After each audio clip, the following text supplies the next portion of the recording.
What's up, fam? It's your girl, Nike TV. It's not that I want you here, yeah. It's not about the way you stare into my eyes. So I just thought of another story time, and I'm going to tell about the time where I sat in on a vaginal birth while at work at the Department of Corrections. I had to pull hospital duty. So as soon as I get home, I'm going to get settled, and I'm going to tell you guys this story. Okay, I'm finally home. I am not feeling my best, and I have taken a home test just to be sure. I'm praying that it's not what I think it is, but I'm having chest pains. They keep moving. I had a light headache, so it was enough for me to say, you know what, I'm going to come home. I'm going to take a home test. I did make it through the whole day at work, so that's a good thing, but fingers crossed. It should be about 15 minutes, and then I'll know something, so I don't drive myself crazy. I'm going to go ahead and get into this story time. Okay, so you may or may not know that in the Department of Corrections, if you are a CO or a corrections officer and you have to pull what's called hospital duty, you will have to go everywhere that inmate goes, regardless if it is ICU, if it is surgery, if it is the morgue. You have to go until SCDC releases custody of those inmates, which is how I found myself in this situation in the first place. And I had to pull my microphone out for this. So we get into the room. The young lady is visibly pregnant. She is a receiver, or that's what we call people who have not actually been processed into prison yet. They are in the reception and evaluation area, and it is exactly what it sounds like. We're receiving that inmate, and we are evaluating them to determine what their special needs are so that we'll know where to place them at, whether at Camille Graham for special needs, because that is a special needs facility. It's also a hub in Columbia, or to Leith, because they are able to just go out there and flourish on their own. So this young lady was still in reception and evaluation, or R&E, and again, she was visibly pregnant. So guess who got the honor of taking her to the hospital? It's me, oh Lord. So I was in what's called the chase vehicle, and the chase vehicle is the vehicle that drives behind the ambulance, which is carrying the inmate and another CO. So we always go in groups of two. You never go alone unless you are relieving someone who is already up there. But in most cases, or in all cases, you always go in groups of two. So I'm driving the chase vehicle to Richland Memorial. So that's about 10, 15 miles down the road. So I'm driving like I'm crazy. You know, we are not able to like avoid traffic side. We can't do like the ambulances do and, you know, just totally disregard the traffic symbols and stuff. You have to actually do what's right, but in your mind while you're driving, sometimes it like cranks up your anxiety because you're like, oh my God, I got to keep up with this vehicle because my partner is in front of me. But you know, in most cases you'll get there right about the same time. So we get there, they get her into labor and delivery, and she's in there and she's not like making a sound. Meanwhile, I'm over there anxious as I don't know what, like I'm about to be the one to drop the baby or something, because I'm like, oh, I never wanted to see this. Like I said, you have to stay in close custody with those inmates. And I was the officer, with the weapon as usual.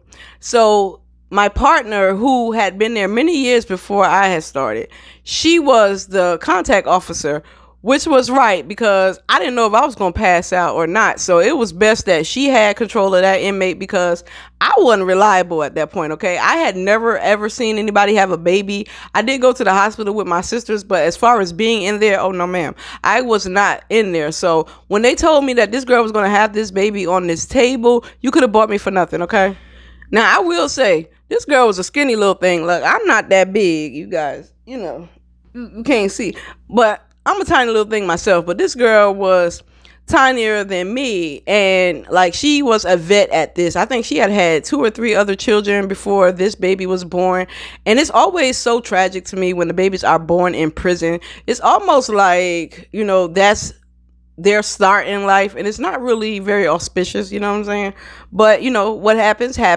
And it used to be back in the day that when females had their babies in prison, they were able to keep their baby for a particular amount of time, but that stopped after some things had gone down back in the day. They always ruin it for the generation to come, which I wish they would stop coming with babies, but what's going to be is going to be. So she was there, and the doctor told her to sit up on the table. This was like immediate. Like, we got in the room and they started stripping her and putting her in that little gown and everything, because it was about to go down. Sis didn't have any time to waste, any time to wait. She was about to pop. So as to keep her anonymity protected, we're going to call her Amanda. That's as close to her real name as I'm going to get. Amanda gets up on the table and she's talking to us as though this is something that she does every day. Like we are in a bar chit-chatting or something, and I'm pacing back and forth. I'm like, where's the nurse? Because if this baby starts coming out, this girl starts having this baby,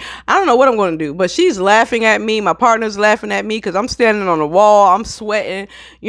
I knew that this type of thing was possible, but I really never thought that it was going to happen to me. And this would be my first of many births. But, the first one is always the worst one. So she's sitting up there on that table, and the nurse comes back in. By the time the nurse comes back in, they grab her hand. My partner grabs one of her hands, and the nurse grabs another one of her hands. And then there is the OBGYN, or whatever you call the people that, I don't know. I don't know. I never had any kids, but whatever you call the people who take the baby out, that's who was in front of her. And this girl pushed about 3 good times, and I heard crying. And I'm like, there is absolutely no way this girl had this baby that quick. She did not bat an eyelash. She did not sweat. She did not blink. She was smiling the entire time. It was like the most sinister thing I had ever seen in my life. And I'm on the wall like this, like, no.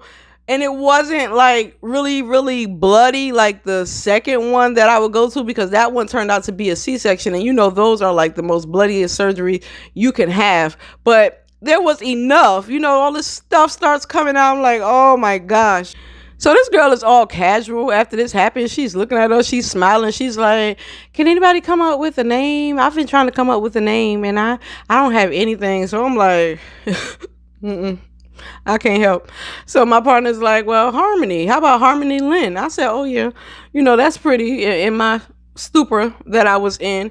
And she decided that was going to be the name, and she turned out to ask us to be godparents. Of course we had to refuse, but it was nice anyway. But I'm like, what did I do, man? Because I couldn't help you. If you was in here screaming, hollering, and writhing like a fish, I wouldn't have been no good, because I'm sitting here watching you do this, and my mind is playing tricks on me. I'm seeing a baby fly across the room. I'm seeing all types of things.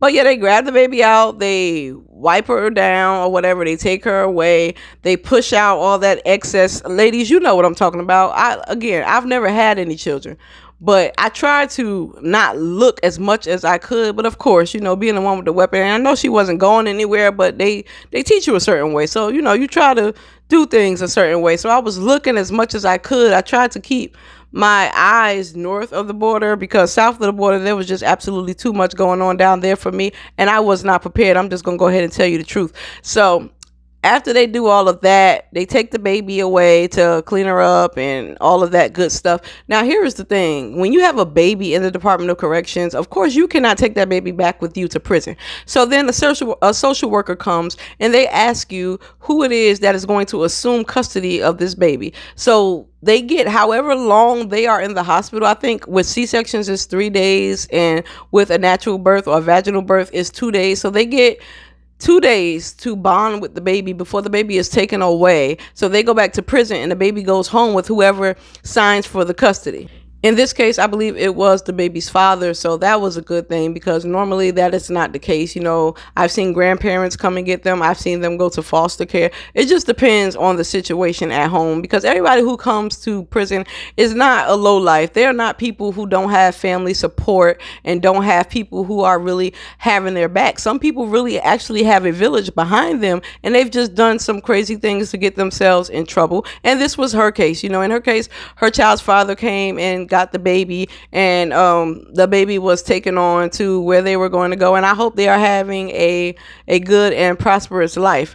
But I just find it very disturbing how these ladies have to be chained to a bed to have babies, because I don't care that you're about to pop. I don't care that you are in the most pain of your life. Well, they don't care, because I'm not going to say I don't care. I do. But that is not consider, when these women are having babies in the Department of Corrections, they are still chained. And I believe a few years ago it was passed that they don't have to have the leg iron, but they still do have to have the handcuff, which I feel like is cruel and unusual punishment. But the state looks at it as you're still a liability, and I get it, but that is inhumane if you ask me. Men will never have to go through that simply because they cannot have babies. But when they have their surgeries and stuff, they are still chained to the bed. So, I mean, I guess it equals out. But yeah, that was the time that I had to go to the hospital to sit in on a birth. I hope you guys enjoy this story time. Let me know if you have any questions or if I'm not being thorough enough, because sometimes I have an issue with not being thorough enough. And I want you to understand that, things do not work how you would think that they work. When they go to the hospital, regardless for what it's for, even when you pass away, you still have to be handcuffed until, again, we release custody of that inmate, which is the most craziest thing. But there was a time, a man who was a yoga expert, he faked death. Basically, he did like these deep breathing techniques to the point where he could hold his breath for a long time, and that's the way that he escaped. So SCDC, being as reactive and not proactive as they are, they said, you know what, from now on, these inmates, in our policy, they're going to have to be shackled up until the time where we are able to release custody of them. Either they bond out from the hospital or max out from the hospital, or they die. And then at that point, when we put them in the morgue, then we will remove the handcuffs. And it's just that serious. And so that's how women have babies while in prison, while incarcerated, and that is how they are treated at the time of that birth. Now, I will say that hers was a success story because she had minimal pain. Again, she was a veteran in the game. She had done this several other times before. But me and my inexperienced self, who had never popped out a child or never even popped a piece of bubble gum, sat there and watched her and almost flatline. But I got through it. So again, I hope you guys enjoyed this story time. Let me know if you have any questions, and I will see you guys in the next one. P.S. How do y'all feel about today's attire? You see that? Babe, black and educated, wore that with the little green slacks. I felt like, I felt a little elite today. So let me know what you guys think about the attire. And I'm going to go for real this time and go check my test.